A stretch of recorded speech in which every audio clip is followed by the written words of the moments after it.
Romanos capítulo 9, versos 22 a 24. Que diríamos, pois, se Deus, querendo mostrar a sua ira e dar a conhecer o seu poder, suportou com muita longanimidade os vasos de ira preparado para a perdição, a fim de que também desse a conhecer as riquezas de sua glória, em vasos de misericórdia, para que a glória preparou de antemão, os quais somos nós, a quem também chamou, não só dentre os judeus, mas também dentre os gentios. Querido Pai, abre os nossos corações e ouvidos para receber a Tua palavra e fala-nos pelo Teu Espírito, através da Tua própria palavra, para que haja edificação e salvação e alegria nos nossos corações.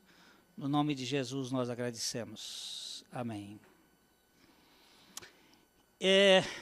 Aqui neste texto nós temos uma questão que vamos levantar hoje. Esta expressão suportou com muita longanimidade. A palavra longanimidade, ela é formada de duas palavras. Nós temos, por exemplo, em Hebreus, capítulo 6,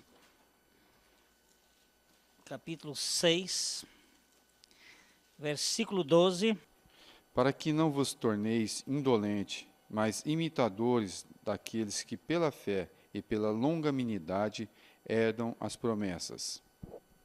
Essa palavra longanimidade, que significa paciência, mas é mais do que paciência. Macrothumia. Macro é a palavra que dá a ideia de grande e thumia, temperamento. Um temperamento que suporta, que aguenta, que é capaz de se reter na hora da injustiça. Ele está falando que Deus, a característica de Deus, é que Ele é longânimo. Deus é longânimo. O que seria do mundo se você fosse Deus por um dia? Esta é uma questão que a gente sempre pensa. Se eu tivesse a chance de ser Deus por um dia, como é que eu ia fazer? Se tirar esta palavra do caráter de Deus, aí nós vamos ver o que é isto. Longanimidade é a capacidade que Deus tem, na sua infinitude, de ser compassivo, de ser misericordioso e de esperar para que as coisas se encaixem de acordo com o seu bom propósito. E no Salmo 103, no versículo 8, a palavra de Deus nos fala exatamente deste lado compassivo, misericordioso e benigno de Deus. O Senhor é misericordioso e compassivo, longânimo e assaz benigno. Ele é longânimo. Isto é, Deus nunca se impacienta.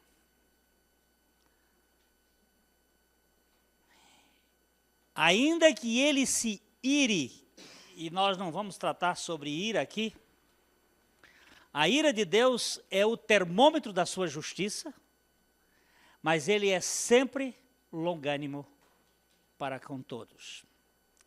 Esta é uma palavra muito importante para nós podermos ganhar a dimensão da misericórdia de Deus. Quando é que você vai conseguir esvaziar a longanimidade de Deus. A palavra paciência é muito mais voltada para nós. A palavra paciência, ela aparece, por exemplo, capítulo 10 de Hebreus.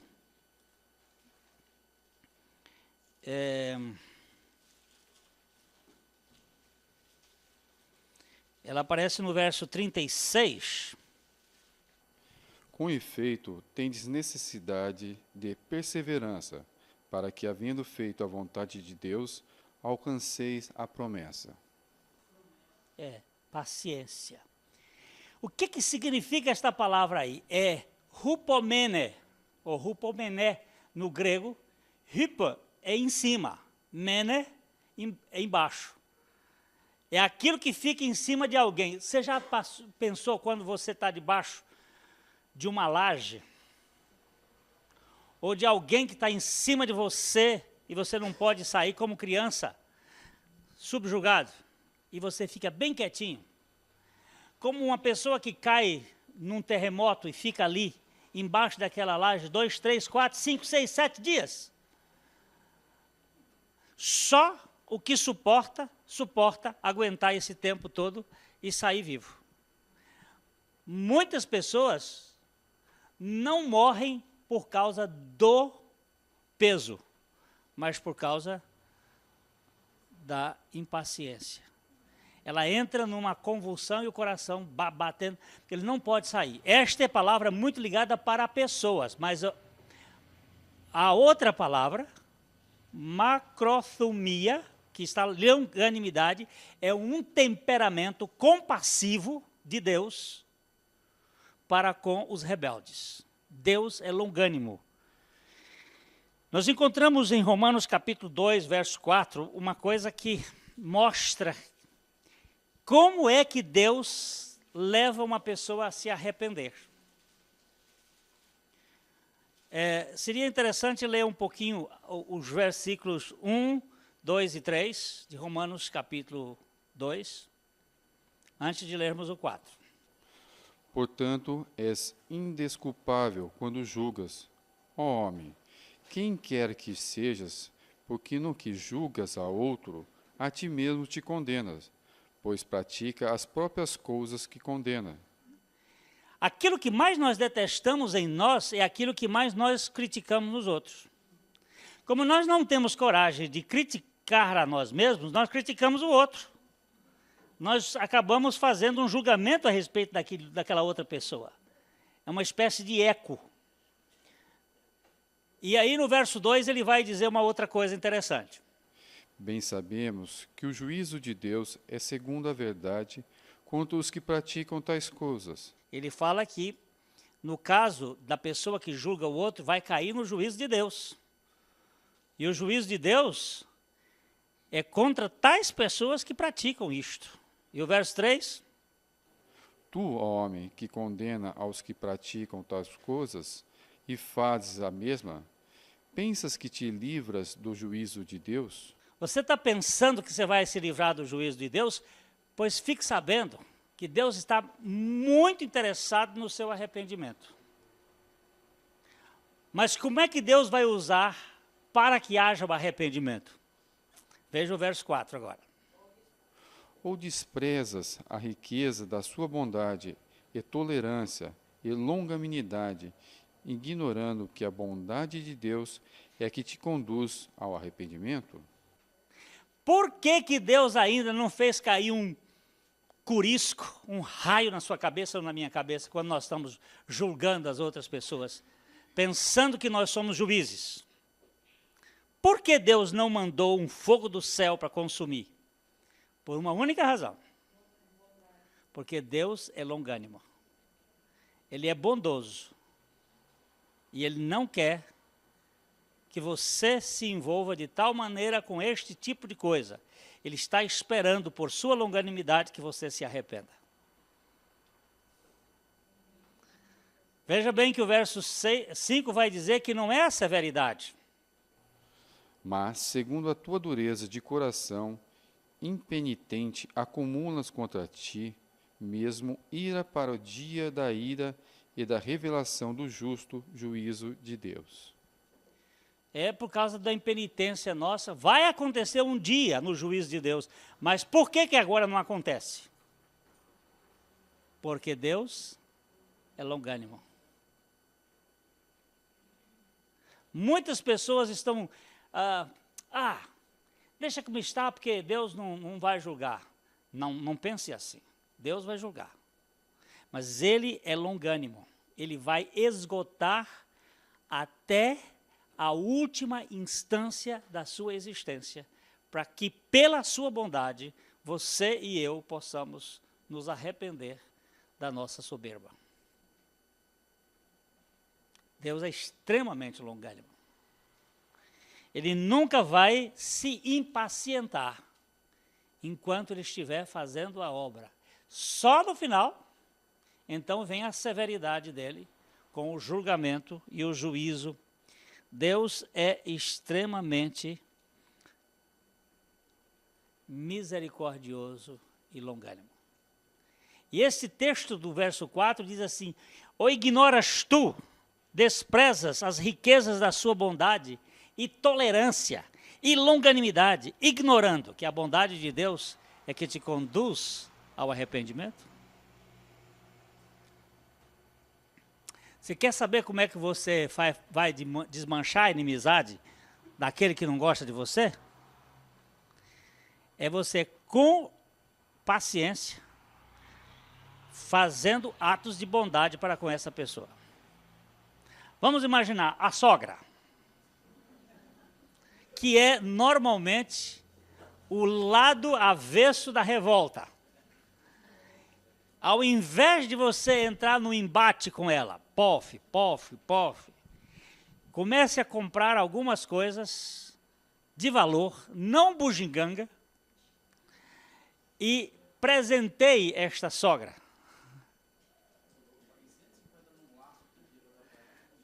Hein?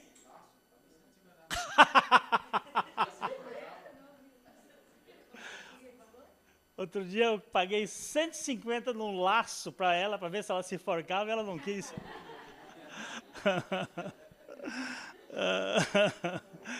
Eita tragédia, né? Era um buquê de rosas que você tinha que dar para ela. Mas o que acontece aqui, queridos, veja bem, Deus não é impaciente. E Ele não vai perder o bom humor da sua graça por causa da nossa rebeldia. Ele é longânimo. Tem uma expressão em Pedro, 2 Pedro 3,9. 2 Pedro 3,9. Não retarda o Senhor a sua promessa, como alguns a julgam demoradas. Pelo contrário, ele é longânimo para convosco, não querendo que nenhum pereça, senão que todos cheguem ao arrependimento. Por que o mundo até agora não acabou?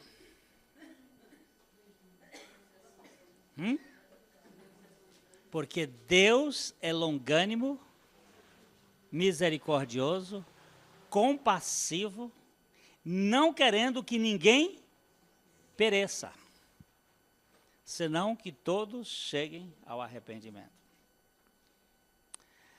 Nós queremos arrancar arrependimento a saca-rolha.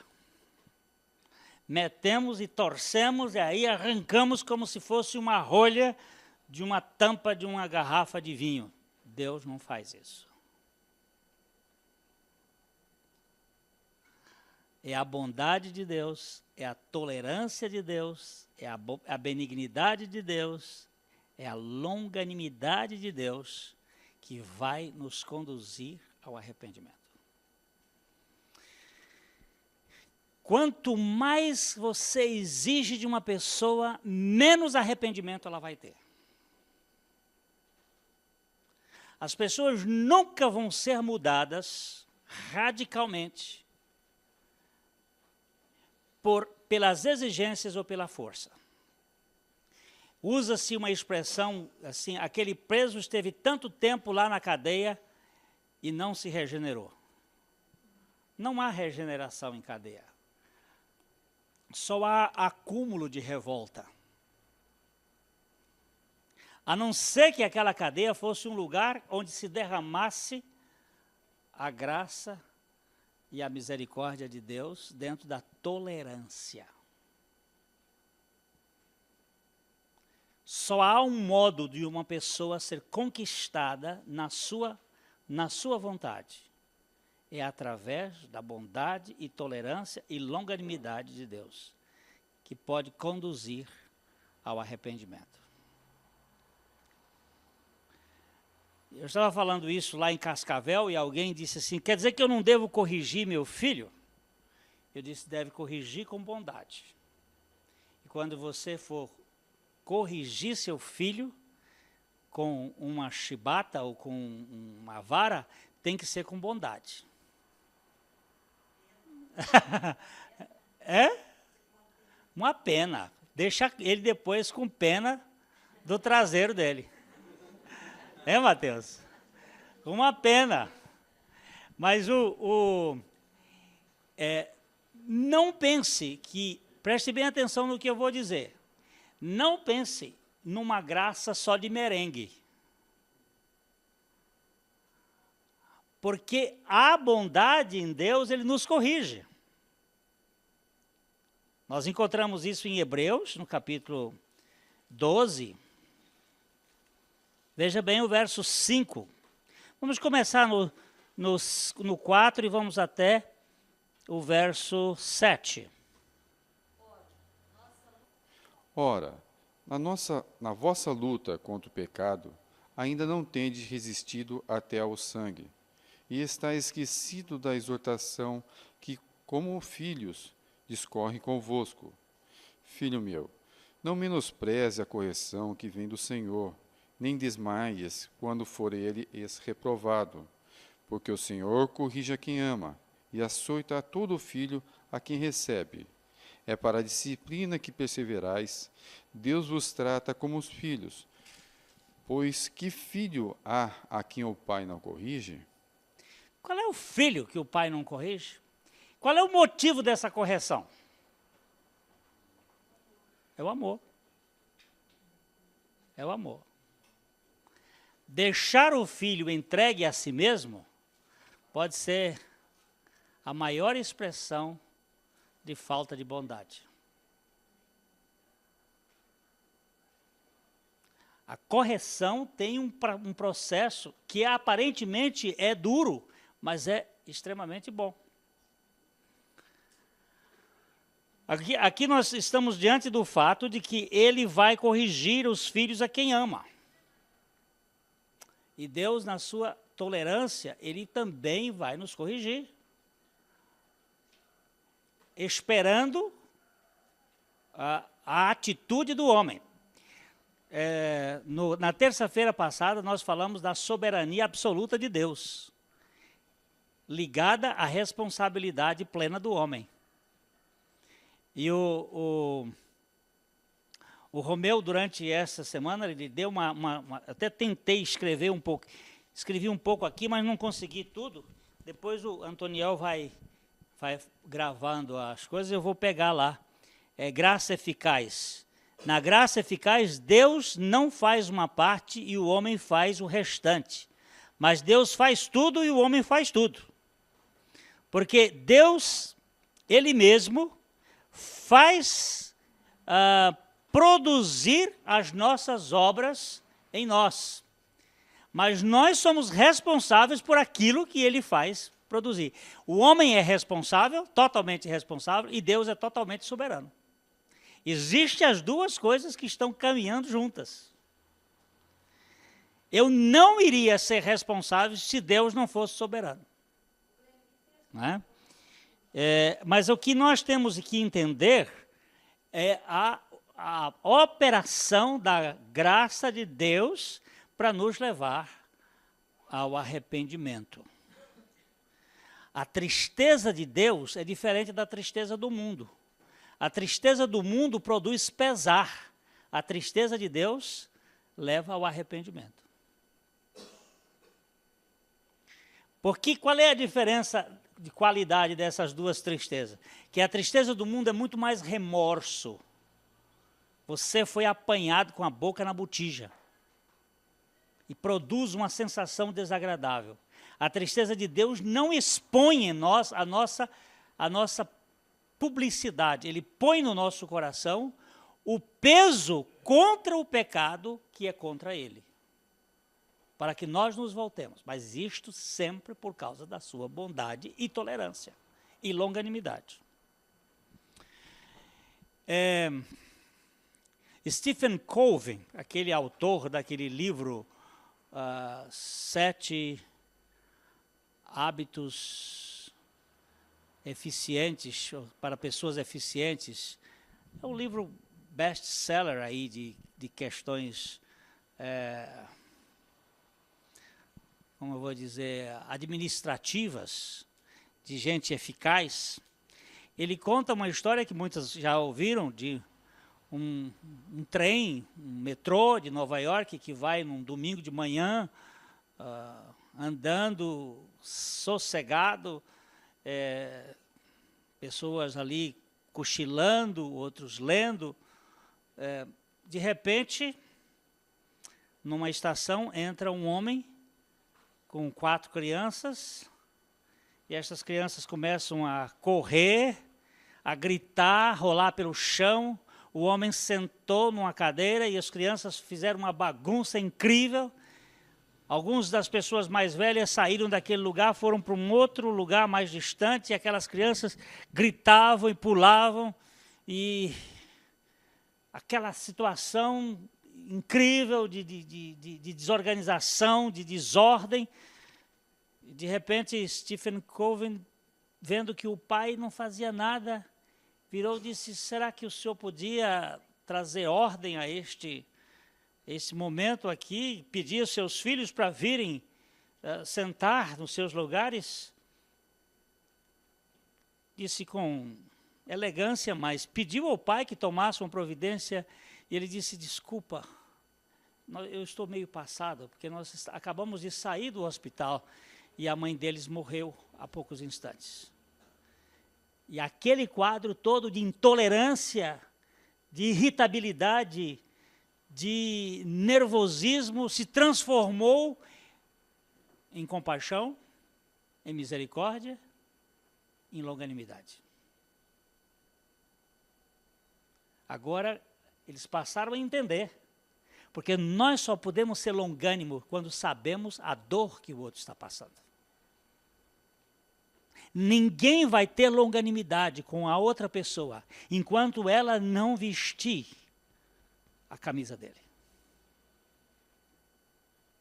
Porque Deus vestiu a camisa do homem em Cristo. Ele sabe perfeitamente o que significa ser longânimo.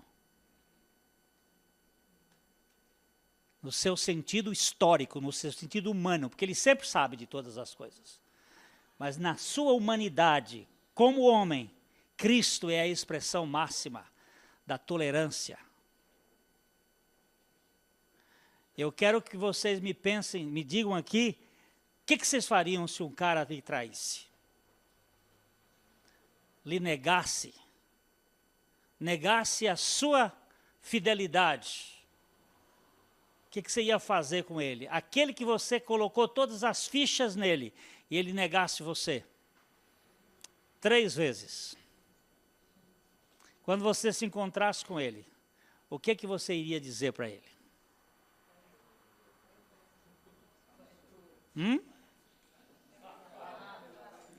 Você dava uma muquecada no pé da lata dele?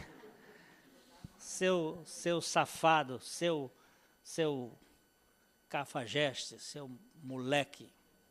Agora vamos ver aqui. Jesus disse para Pedro: Pedro,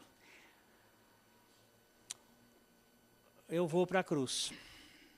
E ele diz assim: Senhor, ainda que todos venham a te trair, eu jamais trairei. E Jesus disse: Pedro, eu quero te dizer que antes que o galo cante, tu me negarás 3 vezes. E não deu outra. Quando o galo cantou, Pedro já tinha negado Jesus 3 vezes. Jesus olhou para Pedro, de longe, ele estava lá sendo julgado, de longe ele olhou para Pedro. E Pedro tremeu, chorou amargamente, saiu dali, arrependido. Jesus é crucificado, Jesus é enterrado, Jesus ressuscita, Jesus aparece às mulheres e diz para elas: eu vou para Galileia. Vai e diga aos seus irmãos, aos discípulos e a Pedro. Eu preciso me encontrar com ele. E quando Jesus vai para lá se encontrar com Pedro, Pedro está aquela atitude, ele estava pescando, tinha largado tudo, tinha ido pescar, e Jesus apareceu lá, eles tinham pescado já há bastante tempo, ele disse: joga a rede do outro lado. Quando jogaram, a rede veio cheia de peixes. Diz a Bíblia, 153 grandes peixes. Aquilo ali é uma simbologia. Dizem os estudiosos que o lago de Genezaré, ou o lago da Galileia, tem 153 espécies de peixes diferentes. O fato de ter apanhado 153 peixes queria dizer a universalidade da salvação para toda a humanidade. De toda a espécie, teria algum para chegar lá. Aí Pedro percebeu que ali se tratava alguma coisa excepcional e disse: é o Senhor. E pulou na água nu e foi nadando até onde estava lá. Quando eles se encontraram, Jesus pergunta para Pedro: Pedro, tu me amas? E ele disse: sim, Senhor. Eu tenho por ti uma grande amizade. E Jesus disse: então vai e apacenta as minhas ovelhas. Aí Jesus vai e torna a perguntar: Pedro, tu me amas? E ele responde: sim, Senhor, eu tenho por ti uma grande amizade. Interessante isto, porque Jesus pergunta com um verbo, ele responde com outro verbo. Jesus pergunta com o verbo agapau, que significa amar com um amor incondicional. E Pedro responde com o verbo filéu, que é filéu, daí é o verbo que dá a ideia de filantropia. Clorofila. Esse filo significa amizade, amor de amigo. Ele diz: eu te quero como um grande amigo. E Jesus vai a terceira vez perguntando: Pedro, tu me amas? Há uma das traduções, há dos textos que faz uma troca. Porque quando os copiadores iam copiando, muitos copiavam por escrever, escutando. Não havia imprensa. Então havia os escribas, alguém ditava e os outros iam copiando. E há uma vertente siríaca que usa a expressão assim: Pedro, tu tens por mim uma grande amizade? E ele diz: sim, Senhor. Tu sabes todas as coisas e tu sabes que eu só tenho por ti uma grande amizade. Mas Jesus ainda diz: apacentas as minhas ovelhas. Porém, no dia que o Espírito Santo desceu sobre Pedro, lá no Pentecostes, Pedro passou a ter este atributo da longanimidade, porque um dos frutos do Espírito Santo é a longanimidade. Lá no capítulo 5 de Gálatas, no verso 22, nós encontramos ali os frutos do Espírito. São 9 frutos do Espírito. E entre estes, umas versões dizem paciência e a outra versão diz longanimidade. Mas o fruto do Espírito é amor, alegria, paz, longanimidade, benignidade, bondade, fidelidade, Mansidão, domínio próprio. Contra essas coisas não há lei. Contra estas coisas não há lei. Esta palavra longanimidade é aquilo que Jesus Cristo produziu no coração de Pedro. E Pedro foi uma das pessoas que trabalhou muito com esse conceito de longanimidade. Vamos para 2 Pedro, capítulo 3, versículo 15. E tende por salvação a longanimidade de nosso Senhor, como igualmente o nosso amado irmão Paulo vos escreveu, segundo a sabedoria que lhe foi dada. Está falando para as pessoas por que Deus retarda a sua promessa. Ele diz, tende por salvação a longanimidade do nosso Senhor. O irmão Paulo também falou sobre estes assuntos. Ele até falou com coisas difíceis que normalmente os inconstantes costumam distorcer, como distorcem as outras escrituras para a própria perdição deles. Mas ele está falando aqui de um ponto importante, a longanimidade do nosso Senhor. Por que Deus destruiu Sodoma e Gomorra e não destruiu o mundo atual? Será que Sodoma e Gomorra era pior do que Londrina? Eu não estou falando São Paulo, nem Nova York, nem Paris.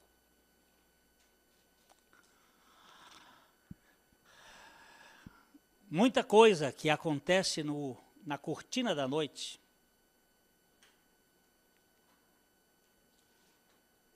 a gente não sabe, mas muita coisa. Será que Deus foi severo demais com Sodoma e Gomorra e agora é condescendente demais com o mundo contemporâneo? O Dr. Billy Graham disse lá nos Estados Unidos, há uns anos atrás, se Deus não julgar essa nação, os Estados Unidos, ele vai ter que pedir perdão a Sodoma e Gomorra. Mas há uma coisa aqui envolvendo. O que está por trás de toda esta atitude compassiva de Deus? É a sua longanimidade por causa do sacrifício de Cristo. Hoje nós vivemos em pleno território da graça. A graça de Deus veio na sua plenitude em Cristo Jesus. Não é que no Velho Testamento não tinha graça, não tinha graça, sim, senhor. Mas não era a plenitude da graça que veio em Cristo Jesus. Veja bem o que está escrito em João capítulo 1 e verso 14 e verso 16 e verso 17. E o Verbo se fez carne e habitou entre nós, cheio de graça e de verdade, e vimos a sua glória, glória do unigênito do Pai. Olha que coisa mais extraordinária. Ele veio cheio de graça e de verdade. E o verso 16... Porque todos nós temos recebido a sua plenitude e graça sobre graça. Temos recebido da sua plenitude graça sobre graça. Ele veio cheio de graça e temos recebido da sua plenitude e graça sobre graça. E mais? Porque a lei foi dada por intermédio de Moisés. A graça e a verdade vieram por meio de Jesus Cristo. Por quem veio a graça? Um dos textos mais difíceis de se entender, pelo menos para mim, é Pedro que diz. Pedro diz que o irmão Paulo falava coisas difíceis de se entender, mas o irmão Pedro não era mole. E ele diz um negócio aqui que me chama muita atenção no capítulo 3 da sua primeira epístola. Vamos ler nos versos 18, 19 e 20. Pois também Cristo morreu uma única vez, pelos pecados, o justo pelos injustos, para conduzir-vos a Deus, morto, sim, na carne, mas vivificado no Espírito. Vamos só começar aqui. Cristo morreu uma única vez pelos pecados.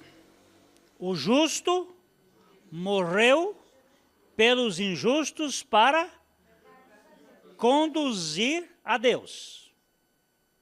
Ele estava morto na carne, mas estava vivificado no Espírito. Aí continua. No qual também foi e pregou aos espíritos em prisão, os quais, no outro tempo, foram desobedientes quanto à longanimidade de Deus guardava nos dias de Noé, enquanto se preparava a arca, na qual poucos, a saber, 8 pessoas foram salvas, através da água. Muito bem. Eu vou agora mexer aqui para ver se a gente consegue. Ele está dizendo, no qual, isto é, no Espírito, vivificar, morto na carne, mas vivificado no Espírito, no qual é no Espírito, foi e pregou aos espíritos em prisão, espíritos estes que foram rebeldes no tempo da pregação de Noé. Eles desprezaram a longanimidade de Deus e se perderam, mas Jesus vem, morre, ressuscita. Não estava ressuscitado. Não estava ressuscitado. É no intervalo entre a sua morte e a sua ressurreição. Nesse intervalo, ele foi aonde? Ele foi até o lugar dos mortos. Ele foi ao lugar dos espíritos presos, os espíritos que estavam em prisão. Para quê? Para pregar salvação? Por isso é difícil de entender. Ele foi e pregou aos espíritos em prisão que foram rebeldes à longanimidade de Deus.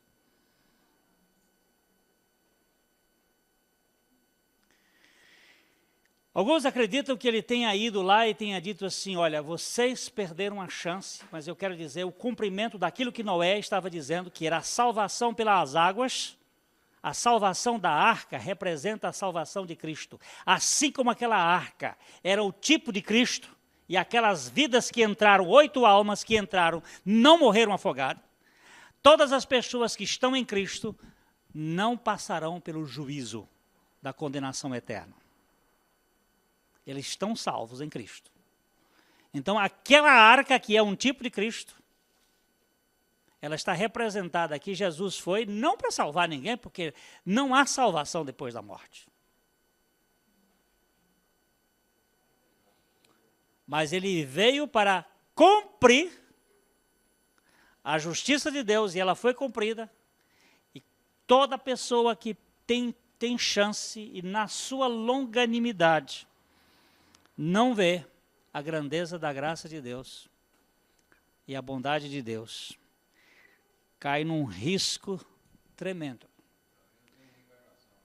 Hein? Não tem reencarnação. Está escrito no capítulo 7 de Hebreus, no versículo 25. Hebreus 7, vou ver se é 25. Se não for 25, nós vamos ter que achar aí pertinho.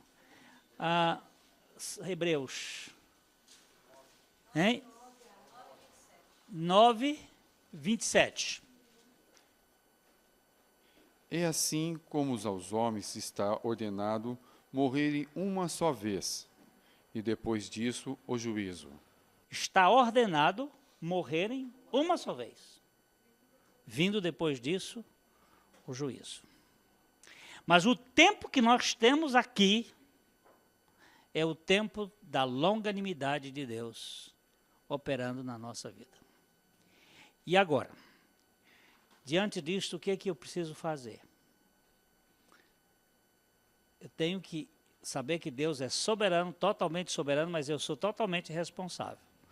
Diante de tal bondade e misericórdia e graça, eu me volto para Ele. Simplesmente usando um único fator. Tem misericórdia de mim, Senhor. Esta é a chave que destranca a porta do céu. A misericórdia de Deus. Eu que sou o maior dos pecadores. Que diremos, pois, se Deus, querendo mostrar a sua ira e dar a conhecer o seu poder, suportou com muita longanimidade os vasos de ira preparados para a perdição? Isto aqui é Romanos capítulo 9, que nós lemos já. Ele suportou com grande longanimidade. Quando nós estivermos vendo o versículo 23, se Deus quiser na próxima, ele chama vasos de ira e vasos de misericórdia, que somos nós, diz Paulo, que ele separou de tanto de judeus como de gregos. Uns, ele diz que estes aqui, no caso, foram preparados para a perdição. Alguém pode ler o verso 23 só para a gente ter uma visãozinha agora, rapidinho?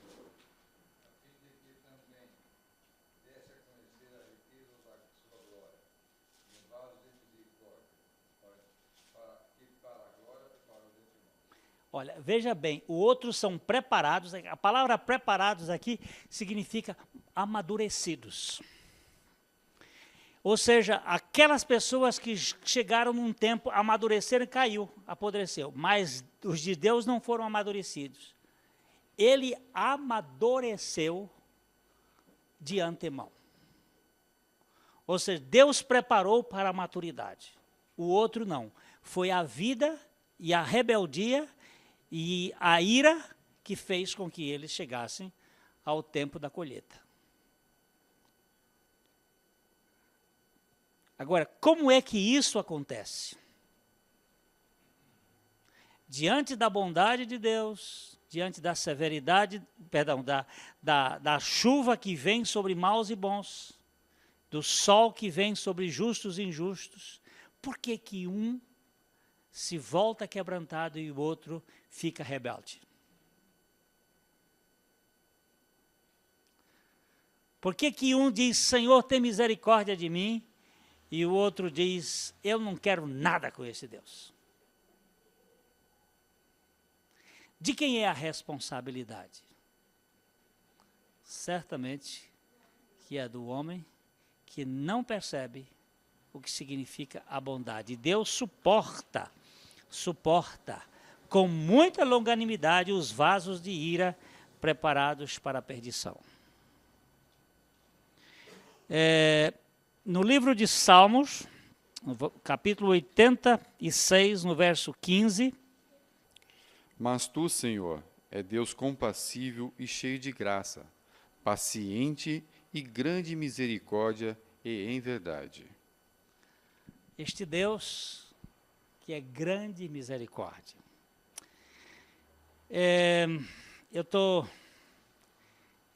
Esse autor tem me encantado. Já foi o segundo livro que eu estou lendo dele, Brennan Manning. O primeiro foi o Evangelho Maltrapilho. E agora, O Impostor que Vive em Mim. Há uma carta que Brennan faz, ele escreve ao seu impostor.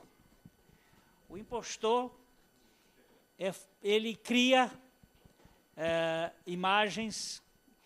Se vocês soubessem quem eu sou, de fato, vocês não iam me dar a honra que vocês me dão. Mas na solidão e na solitude, nós começamos a aprender muita coisa. Depois de 20 dias, ele escreve a seguinte carta. Bom dia, impostor. Certamente você se surpreende com o cumprimento cordial. Talvez esperasse, olá, seu tonto, uma vez que lhe dei marteladas desde o primeiro dia deste retiro. Deixe-me começar admitindo que tenho sido irracional e ingrato e desequilibrado ao avaliá-lo. É claro que você sabe que, ao me dirigir a você, converso comigo mesmo. Você não é algo isolado, uma entidade despersonalizada vivendo num asteroide, mas uma parte real de mim. Hoje, venho a você não com uma vara na mão, mas com um ramo de oliveira.